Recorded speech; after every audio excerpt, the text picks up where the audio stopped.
आइए इस अध्याय में हम वृत्त का क्षेत्रफल यानी वृत्त से संबंधित प्रश्नों को हल करना सीखेंगे। देखिए पहला प्रश्न है, एक पहिया 88 किलोमीटर दूरी तय करने में 4000 चक्कर लगाता है। पहिए की त्रिज्या ज्ञात कीजिए। तो देखिए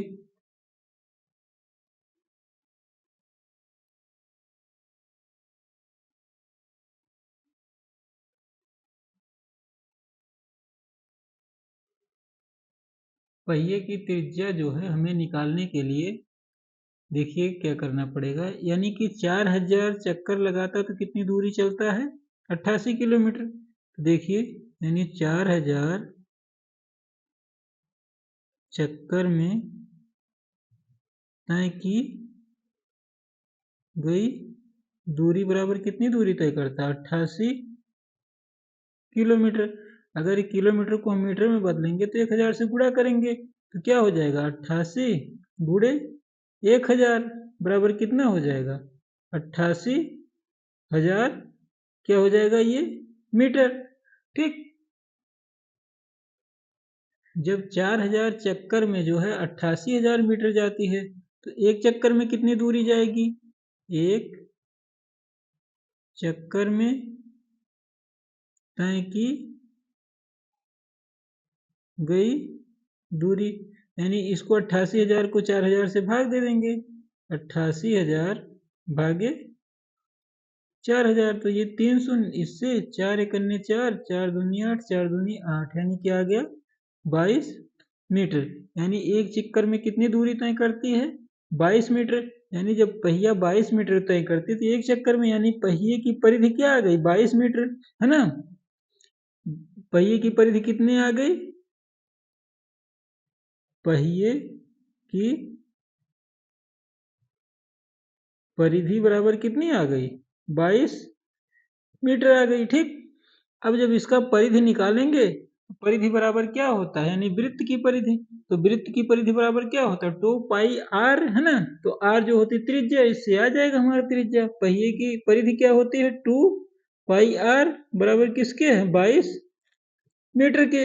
तो 2 गुणे पाई का मान कितना होता है 22/7 गुणे आर बराबर कितना 22। अब इसको हम सरल कर लेंगे, देखिए 22 से ये 22 कैंसिल हो गया, आर बराबर क्या हो गया तिरछा गुणा किया तो यहाँ पे गया 7/2, 7 को 2 से भाग दे देंगे तो कितना आ जाएगा 3.5 मीटर। यही आ गया, क्या आ गया पहिए की त्रिज्या, यही हमारा आ गया आंसर। ठीक, देखिए अगला सवाल है, कह रहा है बस के एक पहिए की त्रिज्या कितना है 70 सेंटीमीटर, इसे 66 किलोमीटर प्रति घंटा की गति के लिए प्रति मिनट कितने चक्कर लगाने होंगे। तो देखिए इसको हम हल करेंगे। सबसे पहले क्या निकालेंगे बस की चाल, तो बस की चाल कितनी है 66 किलोमीटर प्रति घंटा। बस की चाल बराबर कितनी है 66 किलोमीटर प्रति घंटा है ना। तो इसको हम अगर मीटर प्रति मिनट बनाएंगे तो कैसे क्या हो जाएगा, मीटर प्रति मिनट बनाने के लिए 66 को 1000 से गुणा करेंगे तो 66,000 हो जाएगा, यानी मीटर में बदल जाएगा। 66 गुणे 1000 से गुणा कर दिए तो 66,000 ये मीटर बन गया। ठीक, बटे अगर हम 60 से भाग दे देंगे तो क्या बन जाएगा ये मिनट, तो ये क्या आ गया मीटर प्रति मिनट आ गया। पहले मीटर प्रति घंटा था, मीटर प्रति मिनट आ गया। ठीक, तो इसको सरल कर लेंगे, देखिए एक जीरो से ये जीरो, 6 कन्ने 6, 6 कन्ने 6 कन्ने 6, मतलब कितना आ गया 1100 मीटर प्रति मिनट। यानी बस की चाल कितनी आ गई 1100 प्रति मिनट। ये तो एक मिनट में तय की गई दूरी कितनी है 1100 मीटर, यानी कि एक मिनट में तय की गई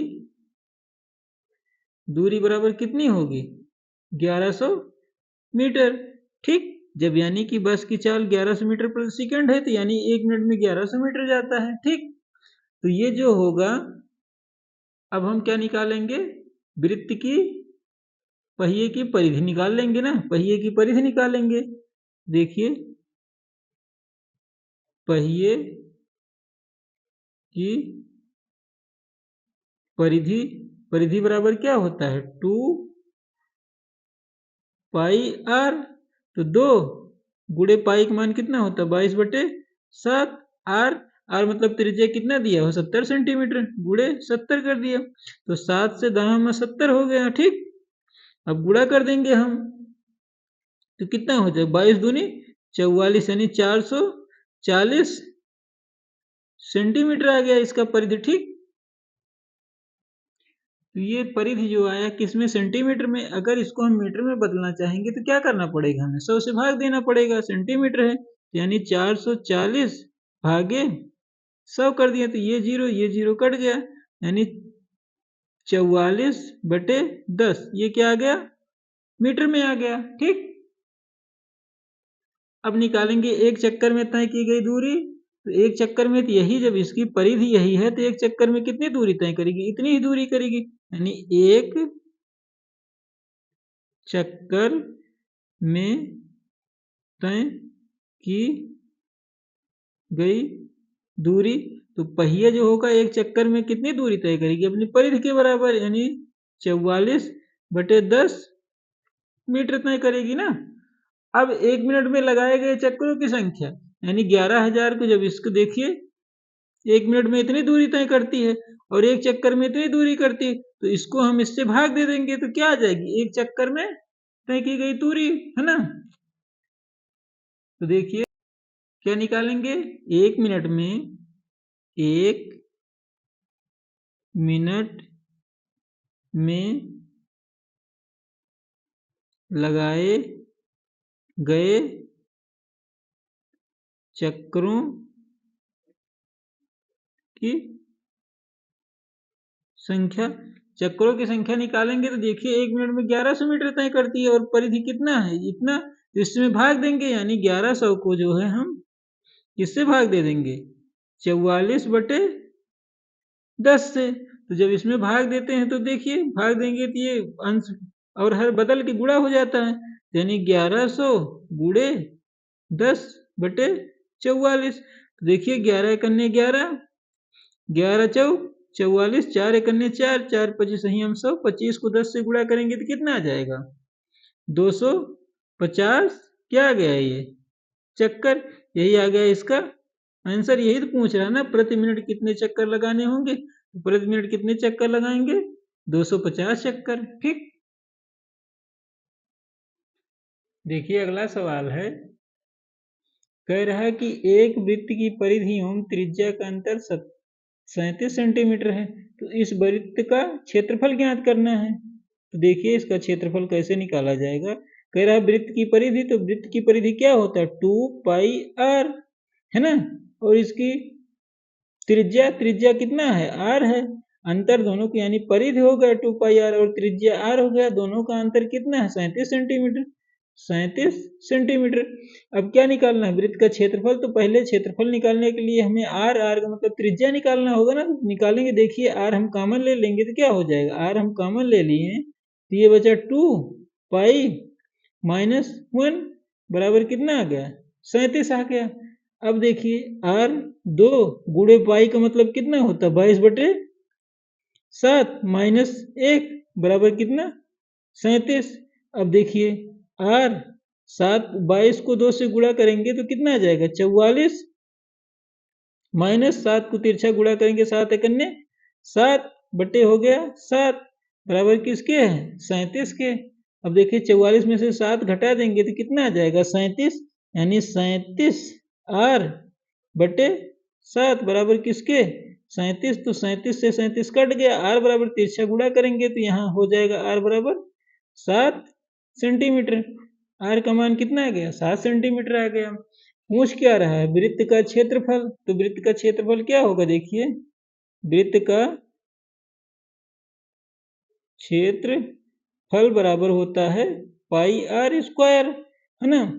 पाई पाई का मतलब कितना होता है 22/7 गुणे आर, आर का मतलब कितना आया 7 सेंटीमीटर, यानी 7 गुणे 7, तो 7 से 7 कट गया। अब 22 को 7 से गुणा करेंगे, 7 दूनी 14, 7 दूनी 14 15, 154 सेंटीमीटर स्क्वायर। इसका क्या आ गया, इसका आंसर आ गया। यानी यही पूछ रहा था वृत्त का क्षेत्रफल, तो वृत्त का क्षेत्रफल आ गया 154 सेंटीमीटर स्क्वायर। ठीक, देखिए अगला सवाल है, कह रहा है एक वृत्त की त्रिज्या में जो है 30% कमी करने पर इसके क्षेत्रफल में कितनी कमी आएगी। तो देखिए कितनी आएगी, इसको बहुत आसान तरीके से हम 60 से वृत्त की क्षेत्रफल, जब त्रिज्या दिया हुआ तो क्षेत्रफल क्या होता है, क्षेत्रफल जो होता है क्षेत्र फल बराबर क्या होता है पाई आर स्क्वायर, यानी आर का स्क्वायर है। आर को अगर हम 10 मान लेते हैं तो 10 गुणे 10 बराबर कितना आ गया इसका क्षेत्रफल 100, है ना। इसका क्षेत्रफल 100 है। कह रहा है त्रिज्या में 30% की कमी कर दिए, तो 10 का 30% कमी करेंगे, 10 का 30 करेंगे तो कितना है 3, यानी कम हो गया तो 3 घट जाएगा, तो 10 था अब कितना हो गया 7 गुणे ये भी 7 हो गया, है ना। 7 7 को 7 से गुणा करेंगे कितना आ जाएगा 49। पहले क्षेत्रफल कितना था 100, अब कितना आ गया 49, यानी कितने की कमी आ गई 51 की, यानी कितने परसेंट की कमी आई 51% की क्या आ गई कमी। बस यही आ गया इसका आंसर। ठीक, देखिए अगला सवाल है, कह रहा है किसी वृत्त के व्यास में 40% वृद्धि करने पर इसके क्षेत्रफल में कितनी वृद्धि होगी। देखिए कितनी वृद्धि होगी, जब व्यास में 40% की वृद्धि हो रही तो इसके क्षेत्रफल में भी 40% की वृद्धि होगी ना। तो क्षेत्रफल जो बराबर होता है, देखिए क्षेत्रफल बराबर होता है वृत्त का पाई आर स्क्वायर, यानी आर का स्क्वायर होता है। अगर आर को हमने 10 मान लिया है ना, आर को 10 मान लिया तो क्षेत्रफल क्या होगा, देखिए 10 गुणे 10 बराबर कितना हुआ 100 हो गया। अब कह रहा है 40% की वृद्धि व्यास में हुई ना, तो व्यास में जब 40% की वृद्धि हुई तो उसके तो त्रिज्या में भी 40% की वृद्धि, तो त्रिज्या 10 गुणे 10 था, 40% की वृद्धि हुई, 10 का 40% कितना हो गया 4, यानी 10 था 4 वृद्धि हो गई तो कितना हो गया 14 गुणे 14, 14 को 14 से गुणा करेंगे कितना आ जाएगा 196। पहले कितना था 100, अब कितना हो गया 96, तो कितने प्रतिशत की वृद्धि हो गई 96% की। बस यही आ गया इसका आंसर आ गया। ठीक, देखिए अगला सवाल है, कह रहा है एक वृत्त की परिधि में 50% वृद्धि कर दी जाए तो इसके क्षेत्रफल में कितने प्रतिशत की वृद्धि होगी, है ना।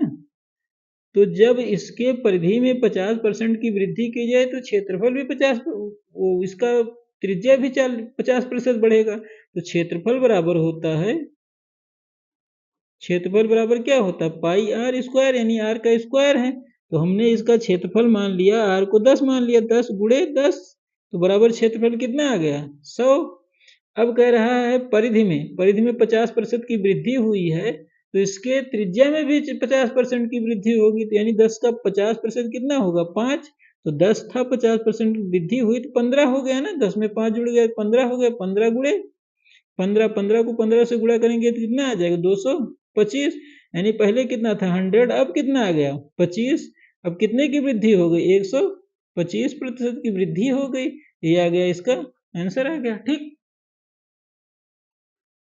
देखिए अगला सवाल है, क्या कह रहा है, एक पहिए का अर्धव्यास, अर्धव्यास को हम क्या कह सकते हैं त्रिज्या भी, यानी त्रिज्या कितना है 14 सेंटीमीटर है, तो 44 किलोमीटर दूरी तय करने में ये कितने चक्कर लगाएगा। तो देखिए इसको कैसे सरल किया जाएगा, हल किया जाएगा, यानी कि इसका हमें पहले क्या निकालना पड़ेगा, यानी ये जो पहिए का क्या निकालना परिधि, तो परिधि को जब इससे निकाल के 44 में भाग दे देंगे, 44 किलोमीटर को मीटर में भाग देंगे तो चक्करों की संख्या आ जाएगी ना। तो सबसे पहले क्या निकालेंगे पहिए की परिधि, पहिए की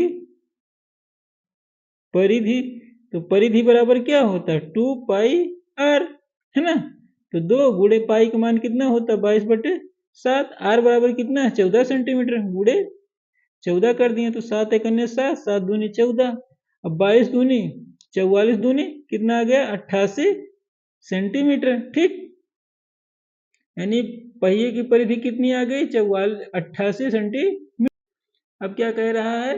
कह रहा है कि 44 किलोमीटर दूरी तय करने में कितने चक्कर लगाएंगे। तो 44 किलोमीटर को इससे भाग दे देंगे परिधि से, है ना, तो चक्करों की संख्या आ जाएगी। तो देखिए चक्करों की संख्या कितना है, 44 किलोमीटर है। तो ये सेंटीमीटर में है ना, तो सेंटीमीटर में, तो 44 किलोमीटर को सेंटीमीटर में बदलना पड़ेगा। 44 किलोमीटर को अगर हम मीटर में बदलेंगे तो 1000 से गुणा करेंगे तो मीटर में आ गया।